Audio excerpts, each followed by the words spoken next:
Sorry, I can't talk too long right now. I'm in the middle of a movie, but we'll chat for a couple of minutes and then I'll have to go because I'm in a movie and there's the full theater crowd here.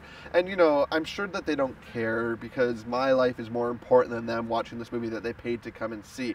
So, bitch, please, how you doing? You're watching Gay or Nay Reviews. It's the monthly show. Summertime is here, and if the sun offends you, don't live under a bridge like a troll.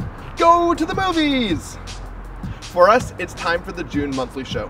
What to see, what to look forward to, what to think about. Sorry we've been gone so long. I had something to take care of. I know. I just broke a lot of hearts. But don't worry, ladies and gentlemen.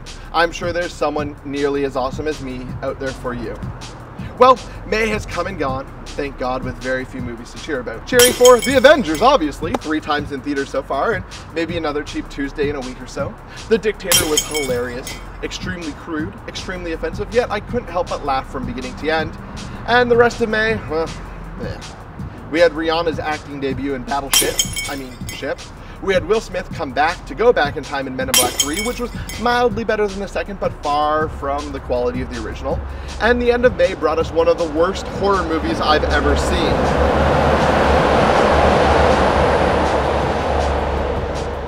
The Chernobyl Diaries. It's about a bunch of tourists who go to Chernobyl and die. I've never seen a horror movie where I've wanted all of the characters to die so quickly so I could go home. Now, with summer upon us, we can expect to see a lot more big releases. Let's just hope they're worth it. Prometheus, the Ridley Scott kind of prequel to Alien, has just blasted its way into theaters, and while I wish I could bring you a review this moment, I still haven't gotten to sit down and see it. DreamWorks Animation is also kicking June off with a 3rd installment of Madagascar, this time in Europe. The gang are back traveling through Europe as part of a circus, and of course, zany mishaps commence immediately. Then there's the questions on everybody's minds. Can Tom Cruise sing in Rock of Ages? Will Adam Sandler fail again in That's My Boy?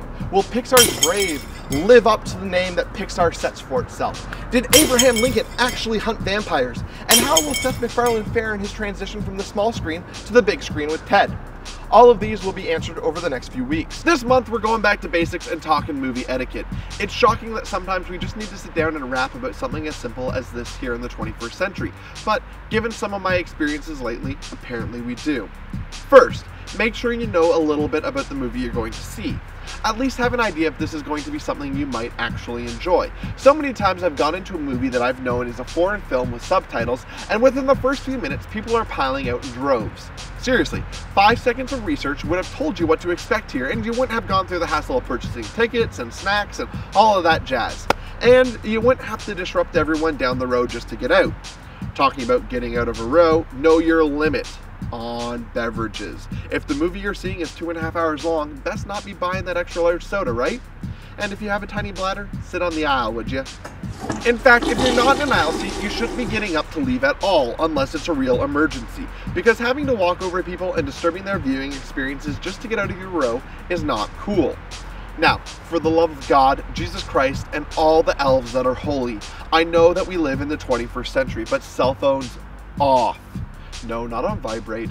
The world is not going to end if you can't check your emails for 2 hours. And if it is, you shouldn't be at a mother frickin' movie.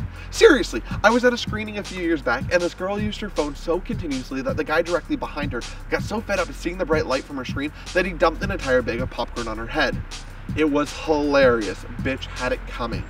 And for my and most of the civilized world's biggest pet peeve, talking during the movie. I mean, seriously, there's a movie on. I don't need to hear your commentary on the movie or anything about your day or what's going on in your life right now. If you want to talk to your friends, go to the bar, have a drink. If you want to give commentary on a movie, wait till it comes out on DVD and provide your own color commentary in your basement by yourself, since you're the only one that cares about how witty you are. At American Reunion, a teenage brat we'll call Kyle, because we overheard that to be his real name, started telling his girlfriend that she was his bitch.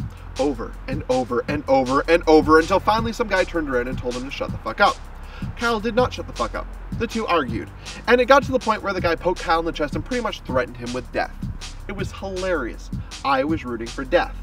In the States, during a showing of The Curious Case of Benjamin Button, a man actually pulled out a gun and shot another man for talking during the movie.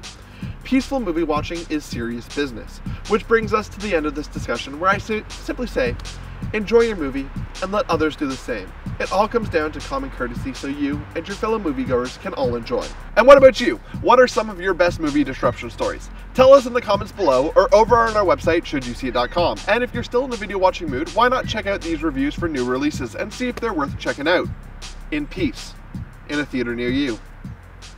Happy movie going.